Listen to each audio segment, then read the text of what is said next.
Te hacemos compañía en todo Ecuador. Sonorama, tu frecuencia preferida.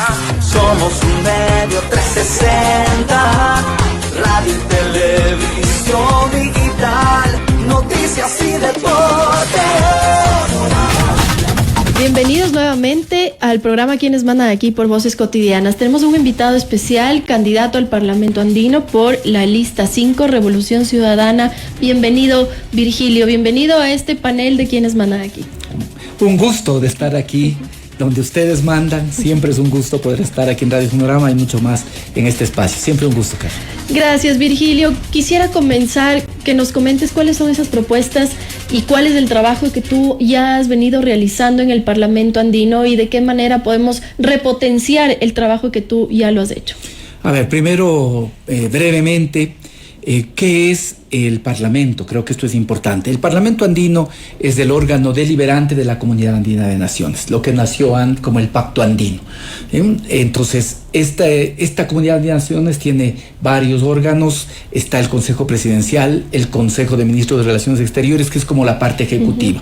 Luego el Tribunal de Justicia de la Comunidad Andina, el Parlamento Andino y además otras instituciones también en el marco de esta Comunidad Andina de Naciones. El Parlamento es el órgano deliberante. Eso es. ¿Cuáles son los principales objetivos? Uno, homogeneizar las normas en el área andina. Y dos, hacer propuestas de normas que puedan volverse vinculantes a través de la decisión de los cancilleres. Estos son como los objetivos. ¿Quiénes participan en el Parlamento Andino? Colombia, Ecuador, Perú, Bolivia y Chile, que aunque en la Comunidad Andina de Naciones es observador, en el Parlamento es de pleno derecho.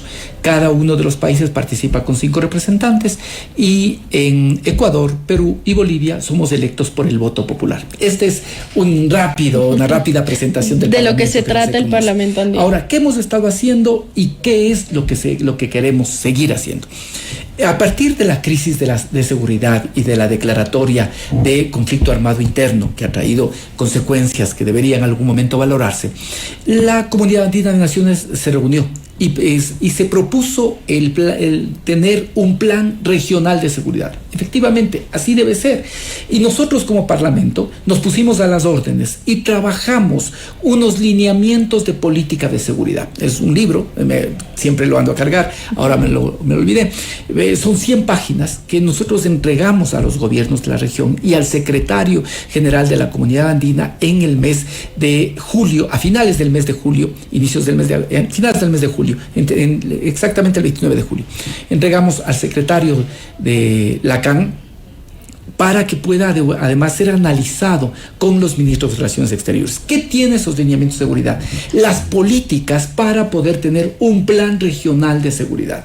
Si los problemas que enfrentamos en el Ecuador, el tema del narcotráfico, la minería ilegal, la trata de personas que está entre uno de los delitos más relevantes que se presentan en la región, si esos problemas son regionales, las respuestas tienen que ser regionales, tiene que haber un plan regional de seguridad. Hemos concluido los lineamientos, tendremos que avanzar e insistir para que exista un plan regional de seguridad. Y en ese plan de regional de seguridad, en nuestras políticas hay planteamientos concretos. Por ejemplo, la creación de Andipol, que permita la coordinación eficaz de las policías, la creación de Andijus, que permita la coordinación de fiscalías, la construcción de comunidades de inteligencia que permita compartir información, la creación de lo que sería el registro de operaciones sospechosas que ataque al corazón de las economías criminales, que es el lavado de activos. Hay propuestas para también enfrentar el ciberdelito y en general tener un plan de seguridad en la región, en los ejes preventivo, en los ejes de investigación, de inteligencia, que es fundamental, inteligencia contra inteligencia, esto es fundamental.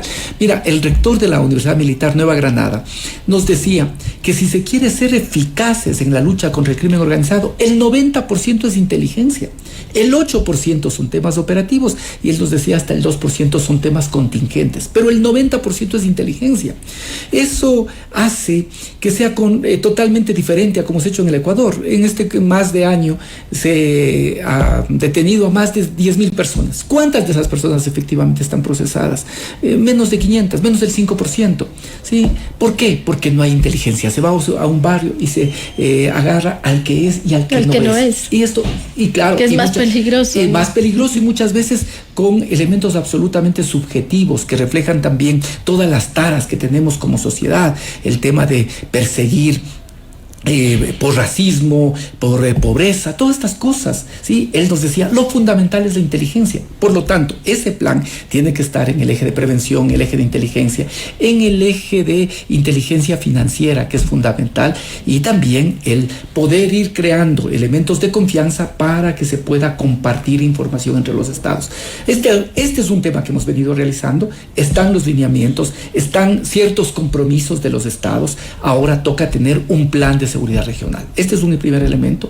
Un segundo elemento que hemos venido trabajando es la red andina de universidades. Más allá de que nuestras decisiones no sean vinculantes, pero aspiramos que un día lo que tiene que ver con la red andina sea parte de la Comunidad Andina de Naciones. Y ya en esta red, que empezamos con 12, en este momento tenemos más de 50 universidades, buscamos la movilidad de estudiantes y de profesores entre las universidades de la región andina y un día llegar a la homologación de títulos. Tercero, la red andina de autoridades territoriales, en la que ya participan más de 300 autoridades.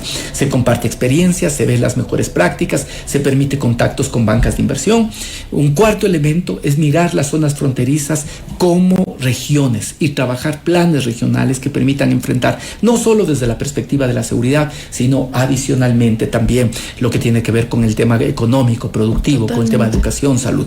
Y otro tema que ahora precisamente por pedido del presidente Petro, que es el presidente además del pro tempore de la Comunidad Andina de Naciones, también mirar el tema migratorio entre los países de la región andina. Ahí están 5 cosas que ya hemos venido realizando y que es fundamental darles continuidad. Ahora, Virgilio, para que la ciudadanía nos entienda aún más todavía, si es que la región se une, es decir, para el tema de comercio exterior, para el tema de seguridad, para el tema de productividad, podríamos llegar a ser realmente una región bastante fuerte y sobre todo competir con ciertas potencias que existen en el mundo y que claro, como un país unitario es bien difícil que lo hagamos, pero tal vez como una región y situadas geográficamente en puntos estratégicos que estamos, todos estos países que tú nos comentabas, es bastante interesante de cómo podemos surgir realmente, cómo estos proyectos que han venido haciendo desde el Parlamento Andino podemos ponerlos en práctica, en la marcha, para que continuamente a esto se puedan ver las soluciones en temas de seguridad, de productividad y demás. Tú topas un tema clave y es cuánto los ejecutivos apuntan y también piensan en salidas globales. A pesar de que los datos y la realidad nos dicen que para ciertos aspectos es fundamental la unidad, ¿no? Todos los países del área andina tuvimos dificultades, por ejemplo, en la pandemia del COVID respecto de adquirir los tests de diagnóstico de COVID y después las vacunas. ¿Sí? Si habríamos actuado de manera unitaria, otra habría sido el destino, porque somos un mercado mucho mayor. No es lo mismo en un país que tiene 18 millones de habitantes que un mercado de 140. No es lo mismo. Sí, por supuesto que mucho más atractivo para todos. Para todos. Se potencia y para los países mucho más beneficioso. Totalmente. ¿Sí? De igual manera, acabamos de pasar una crisis energética que se ha solucionado gracias a San Pedro, no porque ha existido. Una de las cosas que el presidente falseó a la verdad es que se ha dotado al país de 500 megavatios, que es nueva generación. Eso no es verdad, no es cierto, ¿sí? ¿Qué pasó? Que teníamos interconexión con Colombia, pero no tenemos interconexión con Perú.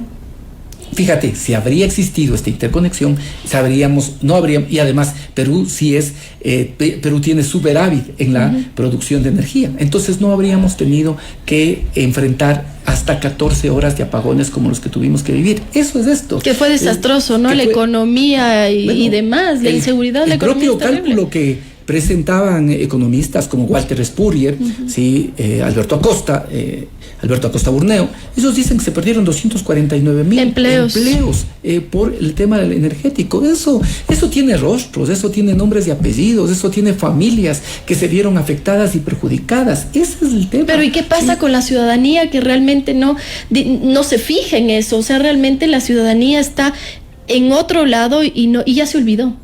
La ciudadanía se olvidó que ya tuvimos 14 horas de apagones. ¿Qué es lo que sucede con la población ecuatoriana? Cuando cuando no se tiene nada o cuando hay 14 horas de apagones, ¿no? Que se disminuya, a la gente le parece bien y ahora dicen, bueno, ya pasaron los apagones. ¿Cómo si esto no se pudiese haber evitado? Yo creo que por eso ahora la ciudadanía tiene una responsabilidad muy grande, porque tiene que decidir, y no es una frase que se dice generalmente en campaña, pero sí tiene que decidir el futuro del Ecuador. Totalmente. O sea, sí tiene que decidir si en los próximos años va a haber o no nuevamente apagones. Sí hay que decidir si en los próximos años va a seguirse deteriorando el empleo o se va a generar o no más empleos. Si se apuesta por un verdadero plan de seguridad, ¿cómo es posible? Te digo, nosotros, pero tú lo puedes revisar, está en nuestras páginas, hay unos lineamientos, un plan, un libro, ¿no? ¿Cómo nos pueden decir? Y no hay como que nadie efectivamente contraste la existencia o no de un plan Fénix, y que el presidente nos pueda hacer alarde en el debate y decir el plan Fénix ha funcionado. ¿Qué es lo que permite evaluar el plan Fénix? ¿Cuáles son los indicadores, los parámetros? No, que hay unos temas operativos que son secretos. Bueno, claro, los operativos son secretos, pero no los ejes, porque un eje de cualquier plan es el eje preventivo.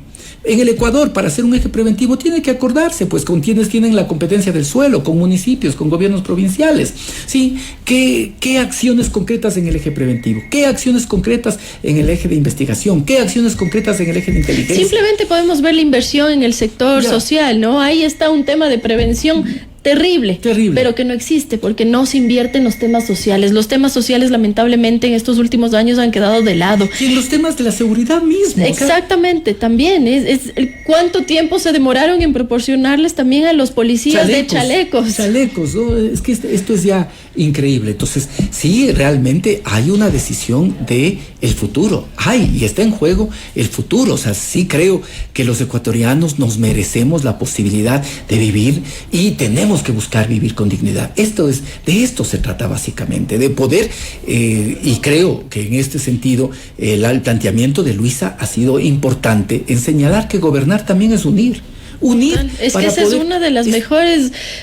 Ese es un hecho. El Ecuador está totalmente polarizado, lleno de odio, y eso no nos deja surgir. Esto que tú acabas de decir es fundamental. El odio se ha convertido en ideología. El odio se ha convertido en ideología.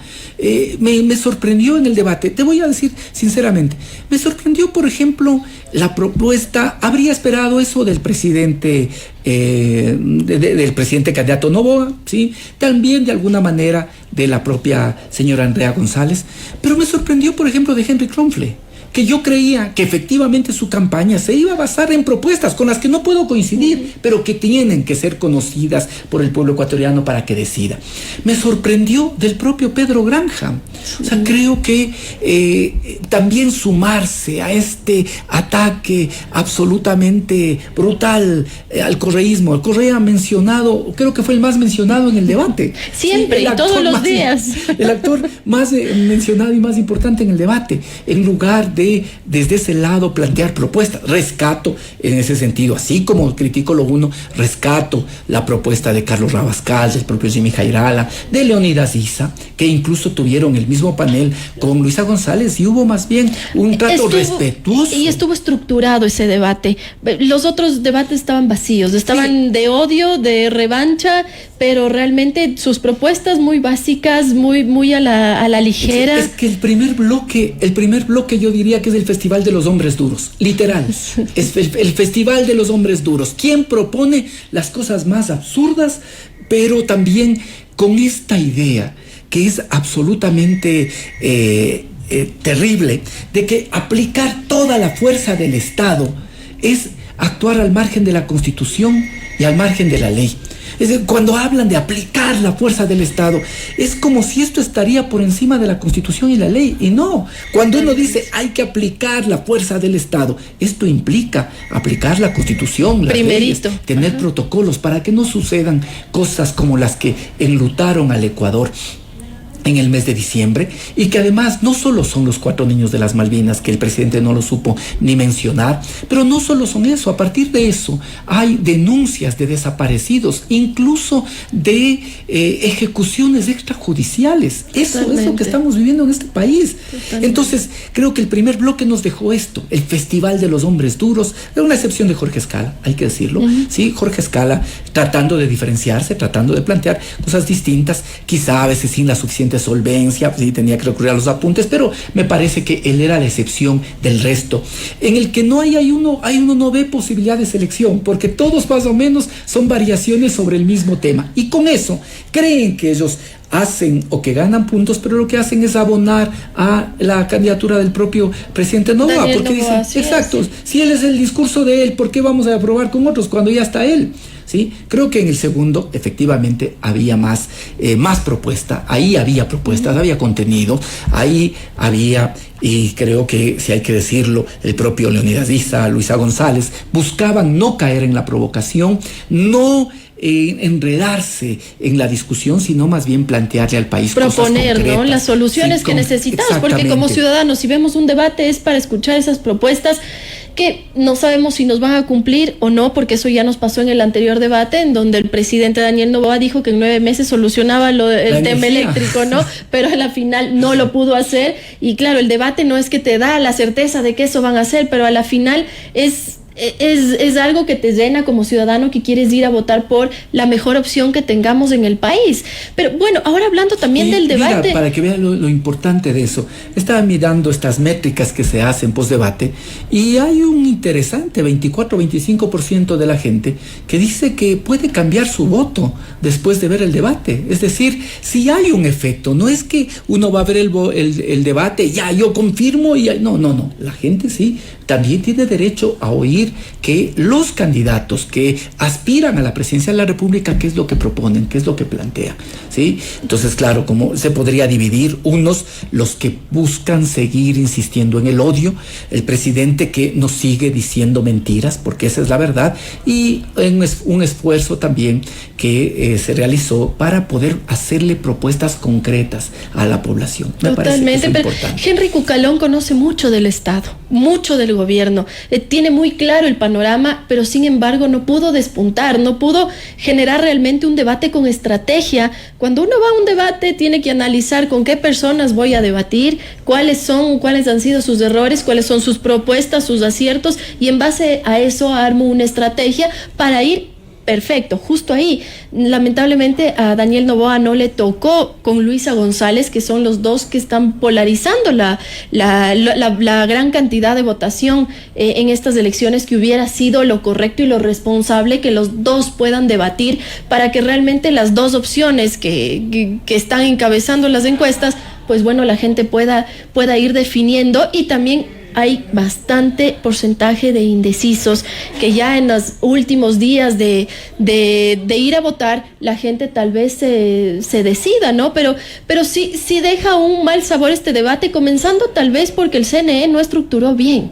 No tenías a dos periodistas de gran trayectoria ahí, pero lo único que eran moderadores. Ellos no podían hacer preguntas, no podían hacer una contrapregunta al candidato que estaba ahí. Es decir, no fue un debate como tal. O permitir que se aclaren temas, tomarse también estas licencias profesionales para que se contesten preguntas cuando quedan planteadas. Quedó la pregunta planteada de Tabaqui, que el presidente Noboa nunca la supo responder, contestar. Pero también quedó una pregunta importantísima que nunca el presidente Noboa, y yo creo que ahí Jorge Escala perdió una oportunidad de repreguntarle, porque le tocó el turno de que él mismo le haga la repregunta y no lo hizo, de por qué no cobra los 93 millones que debe la corporación Noboa. Y él le dijo, ¿por qué no paga? ¿Por qué no paga? Y esto también el presidente eludió la respuesta, pero esa es una respuesta que tiene interés nacional. Importantísima para todos los ecuatorianos que pagamos impuestos y que realmente nos sacamos del aire trabajando para poder cumplir con el Estado. Y que nos han subido el IVA y que en una de las leyes, en la ley de turismo, que la ley por la que no votó evidentemente la Revolución Ciudadana, incluso planteó que las próximas condonaciones de intereses, multas y recargos se haga solo por vía decreto. O sea, cosas como estas se han hecho y sin embargo una pregunta tan directa como esa fue eludida y no había como esta posibilidad que los moderadores puedan retomar y cumplir el papel de efectivamente periodistas y repreguntar, decir y buscar esas respuestas que necesitamos, ¿no? Creo que en ese sentido incluso hubo mayor campo de acción de quienes moderaron el debate vicepresidencial. Me parece que ahí tenían ellos mayor posibilidad de efectivamente buscar respuestas que ayuden a que los ciudadanos tengan. Era una dinámica de debate totalmente diferente a la presidencial.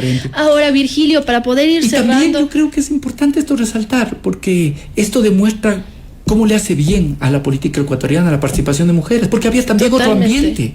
Había un ambiente de buscar utilizar cada segundo para plantearle propuestas. Así es. Fue un debate mayoritariamente de mujeres, solo con la participación de Diego Borja, que acudió, participó, tuvo planteamientos interesantes respecto a la seguridad, la seguridad social, ¿sí? Y también el tema de cuál va a ser su rol, ¿no? Eso creo que fue importante, pero le vuelvo a decir acá, en cambio, tenían demasiadas limitaciones y había cosas que sí merecían la pena que se pueda profundizar. Sí, totalmente, deja mucho que desear. Bueno, veamos. ¿Hay segunda vuelta, Virgilio? Bueno, y te voy a responder, es como esta pregunta es la pregunta del millón. Te voy a responder lo que me dicen o que me preguntan varias veces en asambleas, ¿no? Yo diría que hay un escenario que se está polarizando y cada vez más la gente va optando por el tema del voto útil. Me gustaría votar por tal persona, pero creo que en este momento de polarización voy a votar por uno u otro. No voy a desperdiciar mi voto. No voy a desperdiciar mi voto. Veo que esa tendencia, hay una polarización. Por lo tanto, todo puede pasar y como tú dices, todavía hay un número de indecisos alto, considerable, que pueden provocar que pueda haber un desenlace en primera vuelta. Pero sin embargo, yo les digo siempre, cuando me hacen esta pregunta, generalmente quienes nos apoyan, yo les digo, mire, esto es una maratón. Tenemos que tener la cabeza, el corazón y las piernas preparadas para una maratón, ¿ya? De tal forma que si en el camino nos dicen no ha sido una maratón, sino media maratón, bueno, nosotros nos quedamos con el oxígeno, con la mentalidad, la fortaleza para empezar a preparar el gobierno. Y si es una maratón, vamos a seguir. Pero lo que sí tenemos certidumbre es que Luisa González, Diego Borja van a ganar las elecciones. Si esto es el 9 de febrero o es el 13 de abril, ¿sí? Ya lo decidirá el pueblo ecuatoriano, pero nosotros tenemos conciencia y estamos trabajando, y creo que el pueblo ecuatoriano también cada día tiene mayor decisión de que se tiene que cambiar. Se tiene que cambiar. Y nosotros decimos, vamos a ganar las elecciones. Si es en primera o segunda vuelta, lo decidirá el pueblo ecuatoriano. Nosotros estamos preparados para una maratón. Y si esa maratón se acaba el 13 de abril, pues el 13 de abril. Y como Luisa requiere de un equipo, siempre decimos, tiene que además pensarse en las listas provinciales, en las listas nacionales de la lista 5 y obviamente también en el Parlamento andino para poder actuar en una perspectiva regional y buscar temas que respondan a los problemas del país, pero que también puedan estar en sintonía con las demandas de la región. Totalmente, Virgilio. Ahora, si es que llega a haber una segunda vuelta, ¿de qué manera como Revolución Ciudadana se van a abrir? ¿Con qué estrategia para poder captar la votación, no solo de la gente que es correísta, que es el porcentaje duro de votación que ustedes tienen? ¿De qué manera ustedes se pueden abrir a la ciudadanía para que se sienta identificado con esas propuestas y ese modelo de gobierno que ustedes promulgan y quieren que se haga realidad en el Ecuador? Luisa González lo ha dicho de manera absolutamente categórica. Hay necesidad de unir no solo lo que ha estado en el entorno de la Revolución Ciudadana, no solo lo que incluso puede estar en el ámbito del progresismo, no, hay que ir más allá porque esta crisis, esta situación que ha vivido el Ecuador nos ha afectado a todos los ecuatorianos y ecuatorianas. Entonces, ella ha señalado con claridad, hay que establecer un puente con los sectores empresariales. Por supuesto, si son los que generan trabajo, si son los que dinamizan la economía, hay que buscar atender también y darle seguridades al sector productivo para que pueda seguir cumpliendo su misión.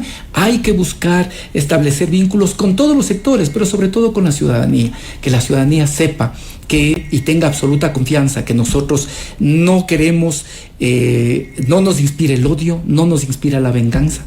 Queremos poder recuperar un Ecuador que ya no está al borde del abismo, que está en caída libre hacia el abismo. Hay que buscar parar la caída, buscar subir y, como dice Luisa, revivir el Ecuador. Y para eso lo fundamental es esto, pensar que gobernar es unir para enfrentar a quienes han llevado a esta situación de caos al país, unir para buscar responder a la delincuencia organizada de manera efectiva, unir para reactivar la producción, reactivar el empleo. Esto es fundamental, ¿sí? Hay que pensar de manera integral, incluso cuando se piensa en seguridad. No se puede solo plantear un plan de seguridad, por bueno que sea, el aumento de 20,000 policías y en la fuerza pública, como ha planteado Luisa. No, también hay que pensar en cómo vas a dinamizar la economía, cómo vas a inyectar recursos a la economía para que de esa manera pueda haber más circulante. ¿No? Y de manera urgente. La gente se muere de hambre.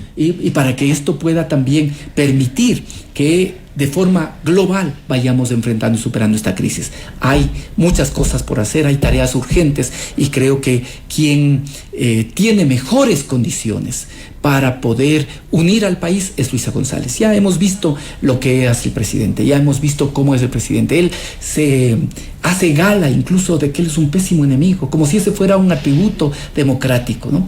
Y es porque su estrategia está enfocada esa es la estrategia que creo que tiene el presidente, en pensar que en un momento de desesperación, de angustia, los malos triunfan, ¿sí? Él cree eso, por eso proyecta su imagen, ¿no? De una persona que no le importa si tiene que enjuiciar a la madre de su hija o hacer lo que quiera en ese aspecto, no le importa. Un poco dictador. Sí, no le importa. No, porque además él cree, o sea, claro, las encuestas dicen en un momento así se requiere la mano dura, y claro, esa mano dura es sin considerar que vivimos en un régimen democrático, pues que hay unas normas que tienen que respetarse. Entonces, frente a esa estrategia de que los malos triunfan, de a quienes no les importa hacer lo que quiera, atropellar el derecho internacional, el derecho nacional, ¿no? Frente a esa estrategia, el pueblo ecuatoriano es más que eso. Y es una tendencia a nivel mundial, ¿no? Podemos ver Trump, podemos ver Milei. Es que hay un momento de descomposición y entonces hay una cosa como de crisis de los valores. Y en ese momento de crisis de los valores hay estos jokers que creen que son los que pueden efectivamente controlar y dominar Ciudad Gótica, ¿no? Este es un poco, ¿no? Y esa Ciudad Gótica oscura, apagada, entristecida, desesperanzada, ¿no? Ese es. Entonces hay estos que creen que es posible triunfar, que la maldad es posible triunfar, que los malos son los que triunfan. No, y el pueblo ecuatoriano es más que eso. El pueblo ecuatoriano es lleno de esperanza, de generosidad, y creo que este es el momento en que pueda efectivamente revivir el Ecuador. Y para eso, quien mejores condiciones tiene de unir a ese país es Luisa González. Muchísimas gracias, Virgilio, por acompañarnos esta tarde en Quienes Mandan Aquí por Voces Cotidianas en la Gran Señal Nacional. Te agradecemos mucho. Muchos éxitos en estos días de campaña también, y muchísimas gracias a todos ustedes que nos ven y que nos siguen todos los días de 12 a 1 de la tarde por este programa. Muchísimas gracias y mañana nos encontramos nuevamente.